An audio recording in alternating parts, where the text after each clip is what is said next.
ناظرین، بریک سے پہلے بات ہو رہی تھی دمے کے متعلق ڈاکٹر غفار داؤد سے. آئیے بات چیت کا سلسلہ آگے بڑھائیں. ڈاکٹر صاحب، جیسے کہ بات ہو رہی تھی استھما کے متعلق، تو آپ نے بتایا تھا مختلف ٹائپس کے بارے میں بھی. تو کتنی ٹائپس ہوتی ہیں استھما کی؟ اور کارڈیک استھما اب کارڈیک استھما کہلاتا ہے یا اس کا نام تبدیل کر دیا گیا ہے؟ نہیں، اب تو کارڈیاک استھما نہیں کہلاتا، اب تو یہ ہارٹ ڈیزیز میں آ جاتا ہے کمپلیٹلی. جی جی تو اٹ از ویزنگ جو ہارٹ کی وجہ سے ہوتی ہے. اب جی استھما جو ہے وہ مینلی الرجک ریزن رہ گئے ہیں جی کہ الرجی سے ہی استھما ہوتا ہے اور کوئی ایسی چیز نہیں ہے جس سے استھما ہو. جی الرجیز کے اندر آپ ایک لسٹ بنا لیں، لیکن ہمیں جہاں تک کنسرن ہے وہ یہ ہے کہ کون سے ایسے فوڈز ہیں جس سے ہمیں الرجی ہو سکتی ہے، بالکل. کون سے ایسے مٹیریلز ہیں جس سے ہمیں الرجی ہو سکتی ہے، کون سی چیز ہمارے چہرے پہ ہم لگاتے ہیں جس سے ہمیں الرجی ہو سکتی ہے، گھر میں استعمال کرتے ہیں اس جی سے الرجی ہو سکتی ہے، چند جراثیمس ہوتے ہیں جو زمینوں پہ چلتے ہیں جی اس سے الرجی ہو سکتی ہے. تو استھما کا صرف موسٹ امپورٹنٹ کاز اب الرجی رہ گیا ہے، باقی کوئی چیز اور استھما اسی چیز پر سب سے زیادہ دھیان دینے کی ضرورت ہوتی ہے ان مریضوں کو. That's right. اچھا ڈاکٹر صاحب، آپ نے مختلف چیزوں کا تذکرہ کیا. ایک چیز اور میں آپ سے پوچھنا چاہوں گا کہ انسان کی ذہنی کیفیت، کیونکہ اسٹریس آج کل کے دور میں بہت زیادہ بڑھتا جا رہا ہے، اس کا بھی کچھ عمل دخل ہوتا ہے کہ استھما شدت اختیار کر جائے یا استھما کا اٹیک ہو؟ یہ کامن بلیف ہے، کامنلی لوگ یہ جانتے ہیں کہ اگر ایک انسان اسٹریس آؤٹ ہوگا جی تو اس کے جو پریزنٹ پرابلمس ہیں اس میں اضافہ ہو جاتا ہے. جی بالکل. کوئی بھی پرابلم ہو، اگر اس کو سر کا درد بھی ہے تو وہ بڑھ اور جائے گا. وہ بڑھ جائے گا. جی جیسے اگر اس کو نزلہ زکام ہے اس میں اضافہ ہو جائے گا. بالکل. اگر اس کو کھانسی ہے تو ایک چھوٹا سا کھانسی کا جو وہ آتا ہے اٹیک جی وہ لمبا ہو جائے گا. یہ چیزیں موسٹلی کامن ہوتی ہیں ینگ لوگوں میں جو اسٹریس آؤٹ ہوتے ہیں، اسکول جی کے اسٹوڈنٹس، کالج کے students, young girls, young boys who جی wants to just go on with life and something that comes in between it that is broken اور ان کا اسٹریس لیول ہائی ہو جاتا ہے. یہ کیسے ہوا، کیوں ہوا؟ اور اس صورت میں اگر ان کو اٹیک پڑتا ہے تو that attack is more violent than a normal attack. جی so there is a definite element of stress,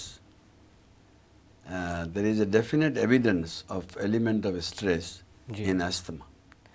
اچھا ڈاکٹر صاحب، آپ نے تذکرہ کیا تھا غذاؤں کے بارے میں بھی. جی بہت ساری چیزوں کے بارے میں یہ خیال پایا جاتا ہے کہ اس کی وجہ سے کھانسی بھی ہو سکتی ہے. جی ایون استھما جن لوگوں میں ہوتا ہے ان میں استھما بڑھ سکتا ہے. مثال کے طور پر چاول کی بات کی جاتی ہے، جی مونگ پھلی کی بات کی جاتی ہے. تو ان چیزوں سے کیا استھما کے اوپر کوئی افیکٹ آتا ہے؟ اور زیادہ تر کون سی ایسی اشیاء ہوتی ہیں جن سے ان لوگوں کو دور رہنا چاہیے؟ یہ آپ نے بہت انٹرسٹنگ سوال کیا، کیونکہ ہمارے معاشرے میں چند چیزیں پتہ نہیں، آپ ہسٹوریکلی دیکھیں گے کہاں سے آئیں، اس کا وجود کیا ہے، کس نے اوریجن کیا، وہ ہے ہی نہیں. جی ہمارے یہاں ہسٹری لکھی نہیں جاتی. لیکن سب سے بڑی چیز جو ہم دیکھتے ہیں ان پریکٹس وہ چاول. جی ہر مریض آپ کو کہے گا کہ میں چاول نہیں کھاتی ہوں. میں پوچھوں بی بی آپ چاول کیوں نہیں کھاتی؟ چاول سے تو ڈاکٹر صاحب سانس ہوتا ہے. جی اور میں مریضوں کو کہتا ہوں کہ آپ کو کس نے بتایا کہ چاول سے سانس ہوتا ہے؟ تو کہتے ڈاکٹروں نے بتایا.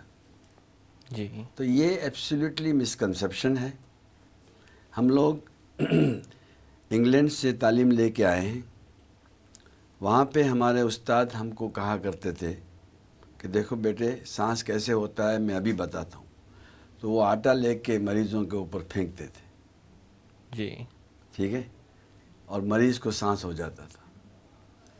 تو ویٹ از جی نون ٹو پروڈیوس سانس پرووائڈیڈ اس کا ایکسپوزر سڈنلی ہو، یعنی اس کو پاؤڈر کے فارم، آٹے کے فارم میں پھینکا جائے تو وہ سانس پروڈیوس کر یعنی سکتا ہے، انہیل کیا جائے اس انہیل کو. کیا جائے. جی اور رائس کے آٹے کو پھینکا جائے تو سانس نہیں ہوتا. اچھا. تو یہ کلاسیکل ایکسپیریمنٹس ہوتے تھے اس زمانے میں، جب کہ دوسرے مینس نہیں تھے ایکسپیریمنٹیشن کے. جی تو اس وقت یہ چیزیں پتہ کی گئیں کہ چاول سے بالکل سانس نہیں ہوتا. آٹے سے ہو سکتا ہے، لیکن وہ بھی اس صورت میں جب آٹے کی صورت میں آپ کو آئے جی، اور پھینکا جائے آپ کے اوپر، کھانے میں نہیں کھانے ہوتا۔ میں نہیں ہوتا۔ کھانے کے اندر اگر آپ کو سانس ہوتا ہے، وہ دیکھا گیا ہے، لوگوں کو سائنٹیفکلی اسٹڈی کیا گیا ہے، جی وہ 1,00,000 میں سے ایک آدمی انڈے سے الرجک ہوتا ہے۔ جی that egg allergy is so terrible کہ ایک دفعہ اگر کسی پیشنٹ کو یہ ہو جائے، وہ انسان مرتے مرتے بچ جاتا ہے، اگر صحیح طرح صرف سے انڈا اس کو کھانے کی وجہ ٹریٹمنٹ سے۔ ملا، صرف انڈا کھانے کی وجہ سے۔ جی وہ انسان کی جو یادداشت ہے وہ اتنی تیز ہو جاتی ہے انڈے کے بارے میں کہ اگر گاجر کے حلوے میں بھی آپ نے انڈا ڈال دیا، جی اس کی خوشبو اس آدمی کو آ جائے گی، مجھے اور آپ کو نہیں آئے گی۔ جی he will never touch that egg. اسی جی طرح سے 1,00,000 میں 10 یا 15 آدمی مچھلی سے الرجی ہوتے ہیں۔ جی fish is a known allergen for asthma, ٹھیک ہے۔ جبکہ سی فوڈ کی کافی بات کی جاتی ہے، ہاں، کریب سوپ کی بات کی جاتی ہے کہ that's وہ right۔ پلانے سے استما صحیح ہو جاتا ہے۔ ہاں ہاں، عموماً یہ مانا جاتا ہے کہ کیکڑوں کا جو سوپ ہوتا ہے اس سے جی استھما آپ کو صحیح ہو جاتا ہے۔ جی کوئی بھی آپ سوپ پی لیں، کیکڑوں کا کیوں پیتے ہیں؟ کوئی جی بھی پی لیں، آپ کا استھما میں تھوڑی ریلیف ملے گی، because of the heat that you are producing it. جی وہ کوئی بھی مرض ہو، چاہے نزلہ زکام بھی ہو، آپ سوپ پی لیں گے آپ کو کافی راحت ملے گی۔ جی صرف کیکڑوں کا سوپ کیوں پیتے ہو بھائی؟ تو بہت مہنگی چیز ہے۔ تو یہ چیزیں عموماً ہمارے معاشرے میں پائی جاتی ہیں۔ باقی کوئی ایسا خوراک نہیں ہے جس سے آپ کو الرجی ہو۔ جی فش کی الرجی سب سے بدترین الرجی ہوتی ہے، ویٹ الرجی ہوتی ہے، کم ہوتی ہے۔ آپ نے پوچھا پینٹ، جی اور پینٹ الرجی بھی اچھی خاصی ہو جاتی ہے، لیکن اس کا استعمال فش الرجی سے کم ہوتا ہے۔ جی سو ورسٹ الرجیز ایک انسان کو اگر اللہ نے دی ہے تو یہ فش اور ایگ ہے، جی لیکن وہ بھی بہت کم۔ ایگ والوں کو 1,00,000 میں ایک آدمی ہوتا ہے، فش میں 1,00,000 میں 10 یا 15 اور یہ آدمی۔ ضروری نہیں کہ ہر استما کے مریض کو ان دونوں چیزوں سے الرجی دیٹس ہو۔ رائٹ، ہاں بالکل۔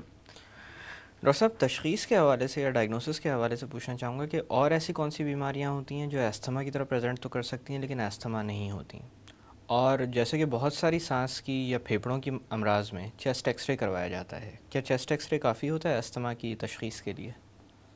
نہیں، چیسٹ ایکس رے تشخیص کی جو چیزیں ہیں اس میں سے ایک ہے۔ جی اٹس ناٹ دی انویسٹیگیشن۔ آپ سمپل بلڈ ٹیسٹ کریں، اس میں آپ دیکھیں کہ الرجی کے ذرے کتنے ہیں۔ ان ذروں کو ہماری زبان میں ایوسنوفیلز کہتے ہیں۔ جی اگر آپ کا کاؤنٹ 10,000 ہے، اس میں 5% ایوسنوفیلز ہیں، اس کا مطلب یہ ہوا کہ ٹوٹل 500 ہو گئے۔ اس کا مطلب یہ ہے کہ آپ کو الرجی کا مادہ ہے خون میں۔ جی اس کے بعد چند ایسے ٹیسٹ خون کے ہی ہیں جس میں آپ کو یہ پتہ چلتا ہے کہ آپ کے سارے بدن میں الرجی کتنی ڈگری یا کتنے پرسنٹیج ہے۔ نارملی 10 سے 20% ہوتی ہے سب کو، لیکن اگر استھمیٹک پیشنٹ ہے اس کے اندر آپ 50%، 100%، 600 ٹائمز زیادہ ہوتی ہے، جی 100 گنا، 300 گنا یا 600 گنا۔ تو اس سے ڈاکٹر کو یہ انفارمیشن ملتی ہے کہ آپ کو الرجی تو بہت سیویئر ہے، and allergy is reason for asthma. جی اس کے بعد آپ پھیپھڑوں کو ٹیسٹ کرتے ہیں، جس کے لیے آلے آتے ہیں۔ اس آلے میں آپ زور سے پھونک ماریں، اگر جس ایک سے نارمل، پھونکنے کی طاقت کو دیکھا جاتا ہے۔ ہاں، اس کی پھونکنے کی طاقت کو دیکھا جاتا ہے۔ جی اس کے بعد اسی آلے سے یا اس سے تھوڑا سا بڑا آلہ ہو، اس میں آپ کو یہ دیکھا جاتا ہے کہ آپ سانس کتنی دیر تک روک سکتے ہیں جی اندر، وہ آپ کو اس میں مل جائے گا کہ اتنا ڈگری پرسنٹیج آپ نے وہ کر دیا۔ تیسری چیز یہ ہوتی ہے، وہ بھی آلے کے ذریعے دیکھا جاتی ہے کہ جب آپ پھونکتے ہیں تو آپ کا 80% of the input of air باہر آ جاتی ہے پہلے ہی سیکنڈ میں، جی اور باقی کا 20% اندر باقی رہ کے جاتا حصے میں آتی۔ تو یہ سب ٹیسٹ ایسے ہیں جو کاغذ کے اوپر لکھے جاتے ہیں، دیکھے جاتے ہیں، یہ آپ کو بتائے گا کہ آپ کی سانس کی نلیاں کتنی تنگ ہوئی جی، اور اس کا پروگنوسس یعنی آگے جا کے آپ کو کتنا وہ تنگ کرے گا.